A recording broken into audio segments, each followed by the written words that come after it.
بسم اللہ الرحمن الرحیم۔ سلطان ایوبی نے تلوار نیام میں ڈالی اور خیمے سے باہر نکل گیا۔ اس کے قدموں میں کچھ اور ہی شان تھی۔ وہ اس جگہ چلا جا رہا تھا جہاں اس کے مرکز اور اعلیٰ کمان کے کمانڈر اور دیگر افراد باجماعت نماز پڑھا کرتے تھے۔ جماعت کھڑی ہو رہی تھی۔ وہ پچھلی صف میں کھڑا ہو گیا۔ اس کے ایک طرف اس کا باورچی اور دوسری طرف اس کے کسی کماندار کا اردلی کھڑا تھا۔ نماز سے فارغ ہو کر سلطان صلاح الدین ایوبی قرون حما کی طرف روانہ ہو گیا۔ راستے میں اسے باری باری 4 قاصد ملے اور زبانی پیغام دیے۔ یہ دیکھ بھال کی پارٹیوں کے قاصد تھے جو ہرن، حلب اور موصل کی مشترکہ فوجوں کی نقل و حرکت اور سرگرمیوں کی خبر لائے تھے۔ یہ سلسلہ دن رات چلتا رہتا تھا۔ سلطان صلاح الدین ایوبی نے قاصدوں کو رخصت کر دیا۔ اس کے ساتھ سالار شمس الدین تھا۔ اس کے بھائی سالار شاد بہت کو اس نے کسی اور طرف متعین کر دیا تھا۔ دشمن کے متعلق جو خبریں مل رہی ہیں ان کے متعلق آپ کا کیا خیال ہے؟ شمس الدین نے پوچھا۔ کیا ہم اتنی تھوڑی فوج سے اتنے بڑے لشکر کا مقابلہ کر سکیں گے؟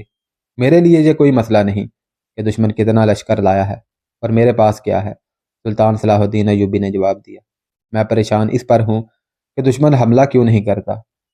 میرے ان مسلمان بھائیوں کے پاس صلیبی جاسوس ہیں۔ کیا صلیبی اتنے اناڑی ہو گئے ہیں کہ انہیں یہ بھی معلوم نہیں ہو سکا کہ مصر سے میری کمک آ رہی ہے اور میں کمک کے بغیر نہیں لڑ سکتا۔ اگر دشمن سرگرم ہوتا تو میرے تمام مسئلے حل ہو جاتے۔ دشمن کا یوں آ کے بیٹھ جانا اور مجھے اتنا وقت دے دینا کہ میں کمک حاصل کر لوں، اسے ٹھکانے بھی لگا لوں، تمام تر فوج کے گھوڑوں کو پانی پلا کر پانی کا ذخیرہ بھی کر لوں، میرے لیے پریشان کن ہے۔ مجھے خدشہ ہے کہ دشمن کوئی ایسی چال چلے گا جو میرے کبھی دماغ میں آئی ہی نہیں۔ یہ لوگ کھیل تماشے کے لیے تو نہیں آئے۔ جہاں تک ان لوگوں کو میں جانتا ہوں، شمس الدین نے کہا، ان کے پیش نظر کوئی ایسی چال نہیں۔ مجھے اپنے اللہ پر بھروسہ ہے۔ خدا نے ان کے دماغوں پر مہر ثبت کر دی ہے، کیونکہ وہ باطل کی انگیخت اور مدد سے حق کے خلاف لڑنے آئے ہیں۔ ان کی آنکھوں پر پٹی بندھی ہوئی ہے۔ میں کسی گہری اور خطرناک چال کا خدشہ محسوس نہیں کر رہا۔ شمس بھائی، سلطان صلاح الدین ایوبی نے کہا، مجھے بھی اللہ پر ہی بھروسہ ہے، لیکن میں جذبات اور فلسفے کی بجائے حقیقت کو دیکھا کرتا ہوں۔ حق پر باطل نے بھی کئی بار فتح پائی ہے، کیونکہ حق والے اللہ کے بھروسے پر ہاتھ دھر کے بیٹھ گئے تھے۔ حق خون اور جان کی قربانی مانگتا ہے۔ اگر ہم یہ قربانی دینے کے لیے تیار ہیں تو حق کی فتح ہوگی۔ باطل میں جو قوت ہے اس کا مقابلہ ہمیں میدان میں کرنا ہے۔ ہمیں حقائق پر نظر رکھنی ہے، اپنی پوری صلاحیتیں اور جسم کی تمام تر طاقت استعمال کرنی ہے۔ اس کے بعد کے نتائج اللہ پر چھوڑ دو۔ اپنے آپ کو خوش فہمیوں میں مبتلا نہ کرو۔ وہ گھوڑے سے اترا۔ سالار شمس الدین، 2 اور مشیر اور محافظ جو اس کے ساتھ تھے گھوڑوں سے اترے۔ سلطان صلاح الدین ایوبی شمس الدین اور دونوں مشیروں کو ایک بلند چٹان پر لے گیا۔ ان کے سامنے چٹانوں میں گھرا ہوا وسیع میدان تھا جو سینگوں کی شکل کی چٹانوں سے آگے پھیلتا چلا گیا تھا۔ اس طرف جہاں سلطان صلاح الدین ایوبی کھڑا تھا 2 چٹانیں آگے پیچھے تھیں۔ ان کے درمیان وادی یا گلی تھی جو میدان میں کھلتی تھی۔ یہ گھوم پھر کر اس طرف باہر نکل جاتی تھی۔ میدان میں چٹانوں کے ساتھ ساتھ سینکڑوں چھوٹے بڑے خیمے کھڑے تھے۔ ایک طرف اس فوج کے گھوڑے بندھے تھے جو خیموں میں تھی۔ سپاہی گھوم پھر رہے تھے۔ کچھ ایسے بھی تھے جو دھوپ میں لیٹے ہوئے یا سوئے ہوئے تھے۔ انہیں دیکھ کر معلوم ہوتا تھا جیسے انہیں معلوم ہی نہیں کہ ان پر ایک بہت بڑا لشکر کسی بھی وقت حملہ کرنے کے لیے ان کے سر پر بیٹھا ہے۔ اگر وہ جنگی تیاری میں ہوتے تو ان کے خیمے کھڑے رہنے کی بجائے لپٹے ہوئے کہیں اور رکھے ہوئے ہوتے اور ان کے گھوڑوں پر زینے کسی ہوئی ہوتی۔ ان دستوں کے سالاروں اور کمانڈروں کو میں نے جو ہدایات دی ہیں وہ تم تینوں ایک بار پھر سن لو۔ سلطان صلاح الدین ایوبی نے کہا، ہو سکتا ہے میں تم سے پہلے مارا جاؤں اور جنگ شروع ہوتے ہی مارا جاؤں۔ میرے بعد میدان کی ذمہ داریاں تم سنبھالو گے۔ میں نے انہیں بتایا ہے کہ خیمے لگے رہنے دو، گھوڑے زینوں کے بغیر بندھے رہنے دو، فراغت کی حالت میں گھومو پھرو اور ادھر ادھر بیٹھے اور لیٹے رہو، لیکن خیموں میں اپنے ہتھیار اور گھوڑوں کی زینے تیار رکھو۔ دشمن کے جاسوس تمہیں دیکھ رہے ہیں، انہیں یہ تاثر دو کہ تمہیں دشمن کی کچھ خبر نہیں۔ جب دشمن کا لشکر آئے تو گھبراہٹ کا مظاہرہ کرو، ہتھیار اٹھا لو، خیمے پھر بھی کھڑے رہنے دینا، آگے بڑھ کر مقابلہ نہ کرنا۔ دشمن اوپر چڑھ آئے تو لڑتے ہوئے اتنی تیزی سے پیچھے ہٹنا کہ دشمن کے حملہ آور دستے تمہارے ساتھ ہی ان چٹانوں کے گھیرے میں آ جائیں۔ دشمن کو پسپائی کا تاثر دو۔ سلطان صلاح الدین ایوبی نے 2 متوازی چٹانوں کے درمیان گلی کی طرف اشارہ کر کے کہا، میں نے ان دستوں کو بتا دیا ہے کہ اس گلی میں آ کر پیچھے کو نکل جائیں۔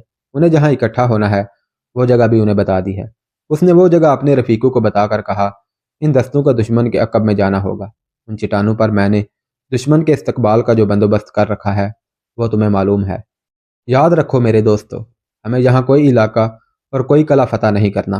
ہمیں دشمن کو بے بس اور بیکار کرنا ہے تاکہ وہ ہمارے راستے سے ہٹ جائے۔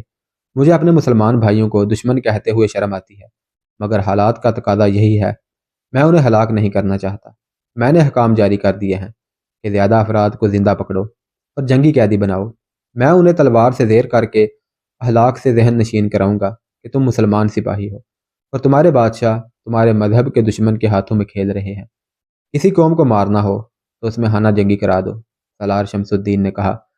صلیبیوں نے کامیابی سے یہ حربہ استعمال کیا ہے۔ مسلمان قوم کی مثال بارود کی سی ہے، سلطان صلاح الدین ایوبی نے کہا۔ یہ قوم جذباتی ہوتی چلی جا رہی ہے۔ بارود کے اس ڈھیر میں کہیں سے بھی چنگاریان گرے، یہ دھماکے سے پھٹ جاتا ہے۔ یہ چنگاری مسجد کے امام سے ملے یا عیش پرست حکمران سے، یا دشمن ہمارے ہی بھائیوں کے ہاتھوں یہ چنگاری پھینکے، جذبات بارود کی طرح پھٹتے ہیں۔ اگر قوم کی یہ کمزوری جڑ پکڑ گئی تو قوم کا اللہ ہی حافظ ہے۔ قوم اگر زندہ رہی تو کفار اسے دھڑوں میں تقسیم کر کے لڑاتے رہیں گے، اور قوم کے سربراہ اکٹھے ہوتے ہوئے بھی ایک دوسرے کے دشمن ہیں۔ وہ ایک دوسرے کو دھوکہ فریب دے کر سلطنت اسلامیہ کا بادشاہ بننا چاہتے ہیں۔ میں ان لوگوں کے دماغوں سے بادشاہی کا کیڑا نکال کر قوم کو راہ راست پر لانے کی فکر میں ہوں۔ میرے پیش نظر اسلام کا تحفظ اور فروغ ہے۔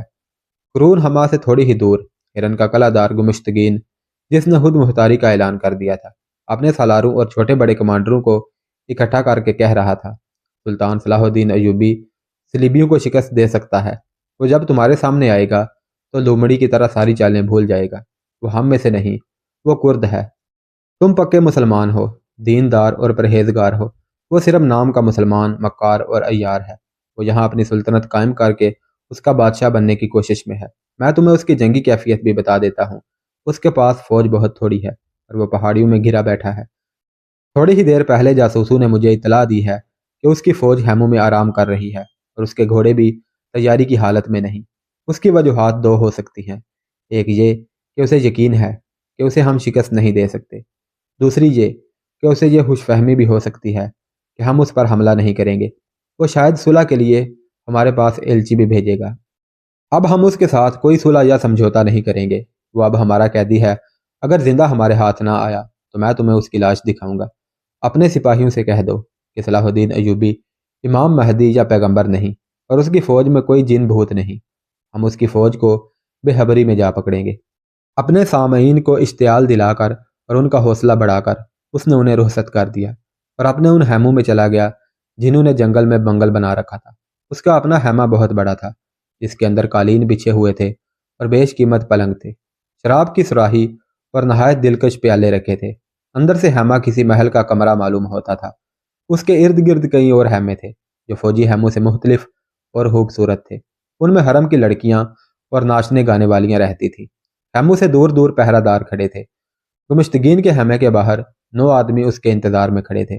انہیں دیکھ کر گمشتگین تیز چل پڑا اور قریب جا کر انہیں اندر چلنے کو کہا۔ اندر جاتے ہی لڑکیوں کی ایک قطار ہاتھوں میں تشتریاں اٹھائے خیمے میں داخل ہوئی۔ کھانا چن دیا گیا اور شراب کی سراہیاں بھی آ گئیں۔ گمشتگین ان 9 آدمیوں کے ساتھ کھانے پر بیٹھ گیا۔ یہ 9 آدمی کھانے پر ٹوٹ پڑے۔ انہوں نے بھنے ہوئے گوشت کے بڑے بڑے ٹکڑے ہاتھوں میں لے کر مردار ہو درندوں کی طرح کھانا شروع کر دیا۔ ساتھ ساتھ وہ شراب پانی کی طرح پی رہے تھے۔ ان کی آنکھیں لال سرخ تھیں، جن سے وہ وحشی اور خونخوار لگتے تھے۔ 3-4 خوبصورت لڑکیاں ان کے پیالے شراب سے بھرتی جا رہی تھیں، اور یہ وحشی کبھی کسی لڑکی کے بکھرے ہوئے بالوں پر ہاتھ پھیرتے، کبھی ان کے عریاں بازوؤں کو پکڑ کر ان پر اپنے گال رگڑتے۔ کھانا اور چھیڑخانی چلتی رہی۔ گمشتگین ان کی حرکتیں اور کھانے کا انداز دیکھ کر مسکراتا رہا، مگر اس کی مسکراہٹ بتاتی تھی کہ وہ زبردستی مسکرا رہا ہے اور اسے یہ لوگ بالکل پسند نہیں۔ کھانے پینے سے فارغ ہو کر گمشتگین نے لڑکیوں کو باہر بھیج دیا اور ان 9 آدمیوں کے ساتھ کچھ دیر گپ شپ لگا کر کہا، اب وقت آ گیا ہے کہ میں تمہیں صلاح الدین ایوبی کی طرف رخصت کروں۔ اب کے وار حالی نہیں جانا چاہیے۔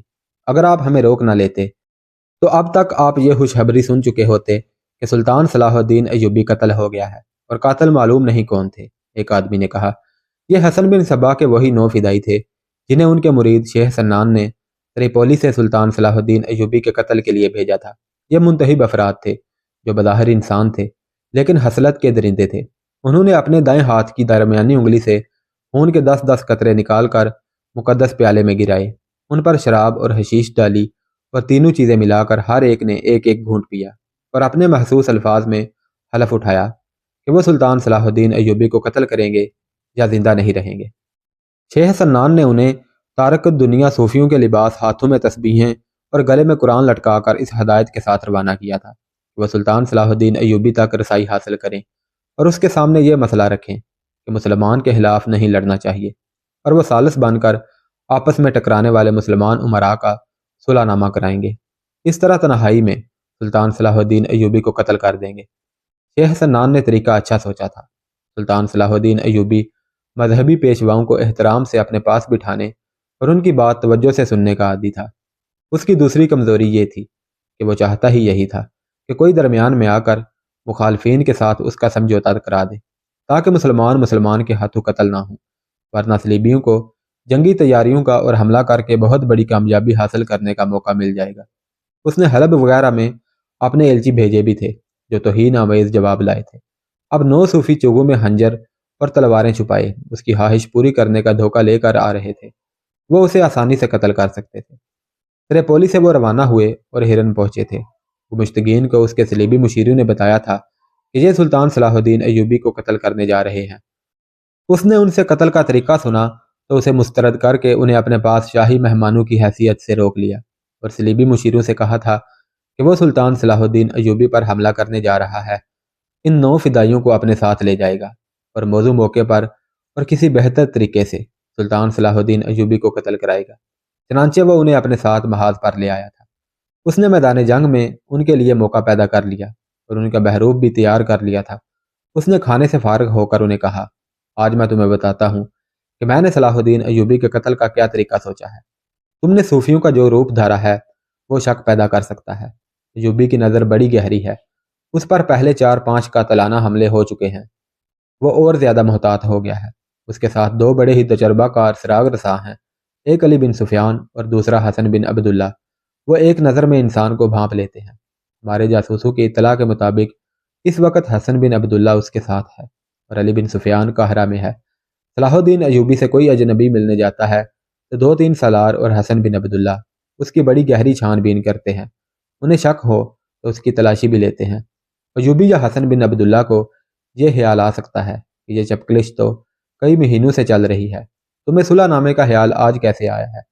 ایوبی یہ بھی پوچھ سکتا ہے کہ تم کہاں کے مذہبی پیشوا ہو، اور وہ کوئی ایسا سوال پوچھ سکتا ہے جس کا تم لوگ جواب نہ دے سکو، یا ایسا جواب دو جو تمہیں بے نقاب کر دے۔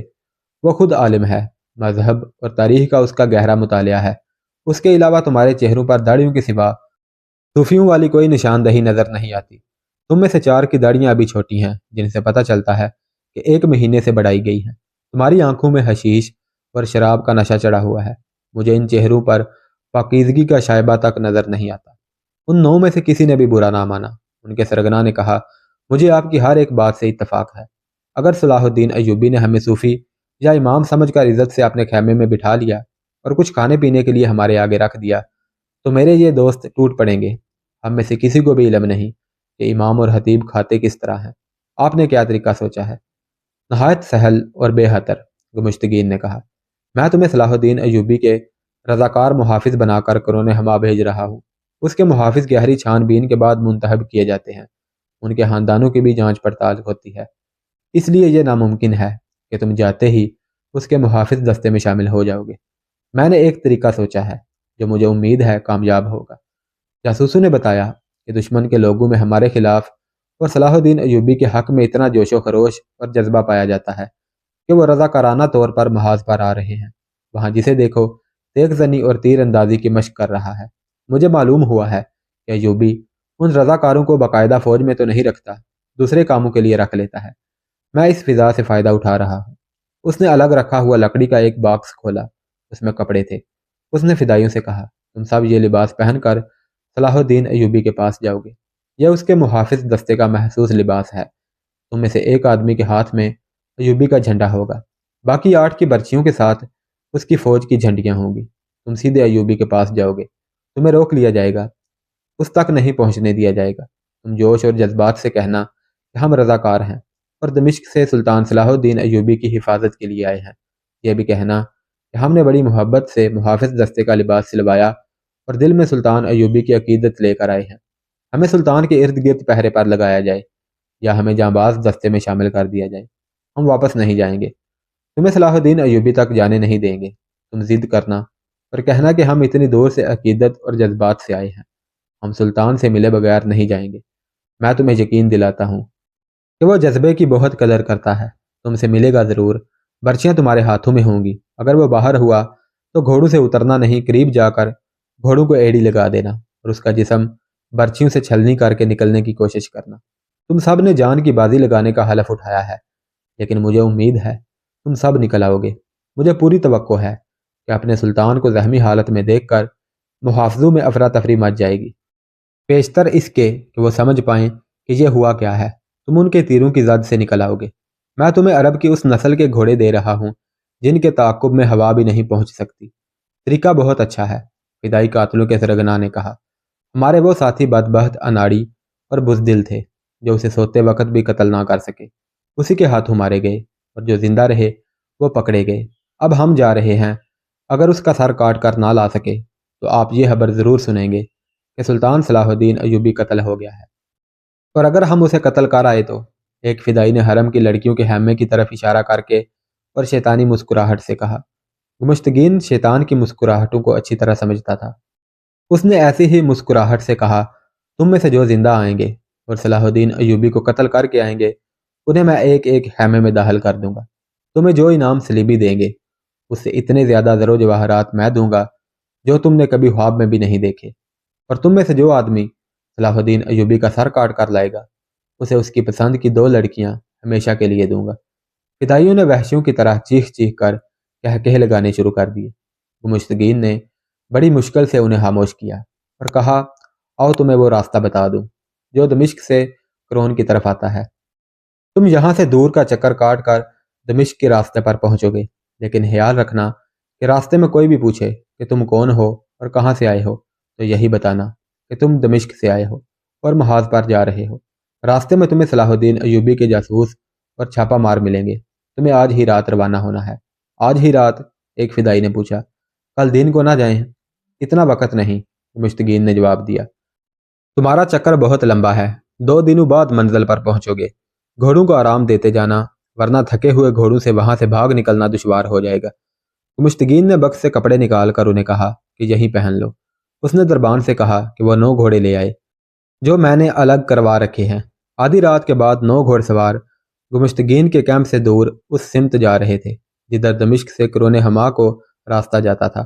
اگلے گھوڑ سوار کے پاس سلطان صلاح الدین ایوبی کا جھنڈا تھا اور باقی 8 کی برچیوں کی انیوں کے ساتھ چھوٹی چھوٹی جھنڈیاں بندی تھیں۔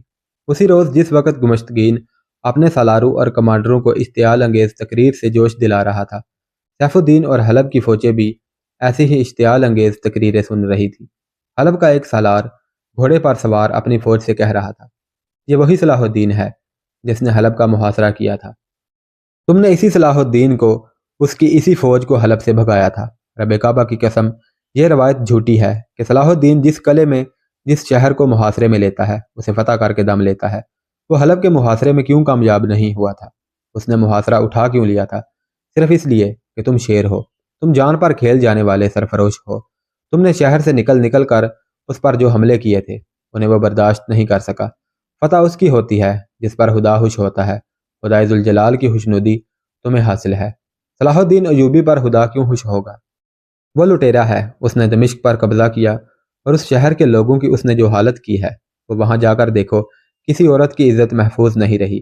ہمیں دمشق چھوڑ کر حلب آنا پڑا، ہمیں وہاں واپس جانا ہے۔ ہمیں صلاح الدین ایوبی سے انتقام لینا ہے۔ اور اللہ کے سپاہیوں، یہ نہ سوچنا کہ تم مسلمان ہو کر مسلمان فوج کے خلاف لڑنے جا رہے ہو۔ وہ مسلمان کافر سے بدتر ہے جو مسلمانوں کے شہروں کو فتح کرتا پھر رہا ہے۔ تم پر ایسے مسلمان کا قتل خدا نے فرض کر دیا ہے۔ خلافت کے محافظوں، تمہارے دشمن صلیبی نہیں، صلاح الدین ایوبی اور اس کی فوج ہے۔ صلیبیوں کا دشمن اس شخص نے بنایا ہے۔ نور الدین زنگی نے قوم پر سب سے بڑا ظلم یہ کیا ہے کہ صلاح الدین ایوبی کو مصر کی امارت دے دی، ورنہ یہ شخص چھوٹے سے ایک جیش کی کمان کرنے کے بھی قابل نہ تھا۔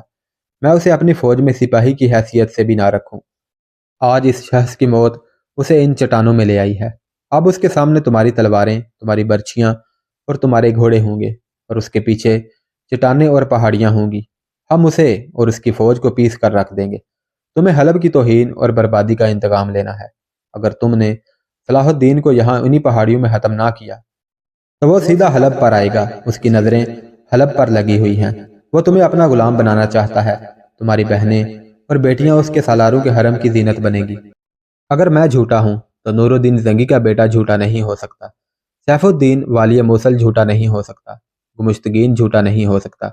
اگر اتنے عمراء جھوٹے نہیں ہیں تو اکیلا صلاح الدین ایوبی جھوٹا ہے۔ یہی وجہ ہے کہ اسلام کی 3 فوجیں اسے کچلنے کے لیے آئی ہیں۔ تم سب سچے ہو، غیرت اور حمیت والے ہو۔ ثابت کر دو کہ غیرت اور حمیت کی خاطر تم اپنے بھائی کا خون بھی بہا سکتے ہو۔ فوج بظاہر خاموشی سے سن رہی تھی، لیکن اس کے اندر اشتعال نے طوفان بپا کر رکھا تھا۔ سالار نے حقائق پر پردہ ڈال کر فوج کے جذبات کو مشتعل کر دیا، اور فوج نعرے لگانے لگی، ہم غلام نہیں بنیں گے، صلاح الدین ایوبی زندہ نہیں رہے گا۔ ایک شور تھا جو زمین و آسمان کو ہلا رہا تھا۔ سیف الدین کے کیمپ کی بھی یہی کیفیت تھی۔ وہ بھی اپنی فوج کے جذبات کو بھڑکا رہا تھا۔ اس نے سپاہیوں کے لیے یہ سہولت پیدا کر دی تھی کہ 2 علماء سے یہ فتویٰ لے لیا تھا کہ میدان جنگ میں روزہ فرض نہیں۔ تمام فوج خوش تھی۔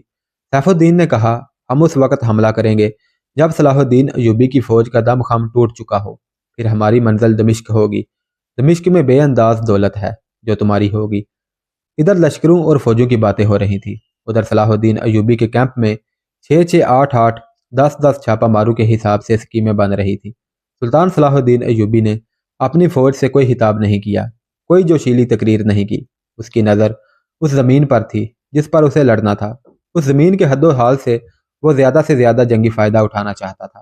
اس نے جو بھی بات کی اپنے سینئر اور جونیئر کمانڈروں سے کی، اور وہ بھی حقیقت کی بات کی۔ کبھی کبھی وہ اس وجہ سے جذباتی ہو جاتا تھا کہ اس کے مسلمان بھائی فلسطین کے راستے میں حائل ہو گئے ہیں اور مسلمان کے ہاتھوں قتل ہوں گے۔ اس کے پاس کوئی علاج نہ تھا۔ وہ صلح اور امن کے لیے ایلچی بھیج کر اپنی توہین کرا چکا تھا۔ اب وہ تصادم کے لیے پوری طرح تیار تھا۔ اس نے مصر سے آئی ہوئی کمک کو اپنی اسکیم کے مطابق تقسیم کر دیا تھا، اور دشمن کے انتظار میں بے چین ہو رہا تھا۔ اس نے اپنے مشیروں سے اس خیال کا اظہار بھی کیا تھا کہ دشمن شاید یہ چاہتا ہے کہ پہاڑیوں سے نکل کر اس پر حملہ کیا جائے۔ سلطان صلاح الدین ایوبی چٹانوں سے نکلنے سے گریز کر رہا تھا۔ وہ دشمن کو پہل کرنے کا موقع دے رہا تھا۔ وہ اگر چاہتا تو اپنے چھاپا ماروں سے دشمن کے کیمپوں میں تباہی مچا سکتا تھا۔ یہ اس کا خصوصی طریقہ جنگ تھا، لیکن اس نے چھاپا مارو کو بھی استعمال نہ کیا۔ وہ دشمن کی چال اور حرکت دیکھ رہا تھا۔ دمشق میں نور الدین زنگی مرحوم کی بیوہ نے اپنا ایک اور محاذ کھول رکھا تھا۔ جب سے سلطان صلاح الدین ایوبی دمشق سے نکلا تھا، اس عظیم عورت نے لڑکیوں کی ایک رضاکار فوج تیار کرنی شروع کر دی تھی۔